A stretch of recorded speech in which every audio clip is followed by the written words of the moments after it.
Alors, Laurence, ça n'a pas beaucoup d'importance finalement, si on en croit le Premier ministre.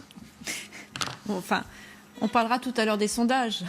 Mais finalement, là, il est juste en train de donner raison aux sondages où une grande partie des Français considèrent qu'il est complètement déconnecté des réalités et des problèmes des Français. Et là, il est en train de dire c'est pas très grave finalement. En fait, rien n'est très grave pour Édouard Philippe. Ce mot péripétie, pardonnez-moi, c'est le mot qui avait été employé, vous vous en souvenez, au moment de la démission de Gérard Collomb.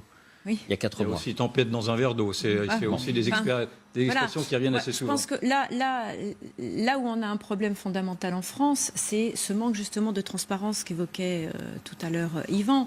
C'est que si on s'était donné les moyens et d'avoir des outils de transparence, c'est-à-dire de rendre public l'ensemble des salaires des fonctionnaires, du catégorie C jusqu'aux hauts fonctionnaires, on se serait rendu compte déjà il y a très longtemps des disparités de salaire qui sont très importantes parce que là on est quand même avec une Chantal Joanneau qui gagne 10 fois le salaire d'un catégorie C. Mais on se serait rendu compte aussi des disparités de salaire entre les hommes et les femmes au sein de la fonction publique parce que ça c'est encore un autre problème extrêmement grave. C'est-à-dire qu'à carrière égale, un homme et une femme en fin de carrière... Chantal Joanneau de ce point de vue rééquilibre un peu les choses. Oui c'est ça. Ça rééquilibre le salaire moyen. Mais si on prend deux carrières identiques entre un homme et une femme, en fin de carrière, les femmes touchent 17% de moins dans la fonction publique. Mais si on va jusqu'à la transparence... Déjà que la fonction publique aussi démontre une volonté de rééquilibrer aussi cette disparité de salaire. Donc en réalité, la disparité de salaire, elle est partout et dans tous les sens au sein de la fonction publique. Et il va falloir aussi qu'on s'aligne peut-être sur les salaires du privé. Et là où... Mais justement, j'allais vous poser la question, Laurence. Si on fait la transparence dans le public, est-ce qu'il ne faudrait pas la faire dans le privé aussi? Mais elle existe. Donc c'est sans fin.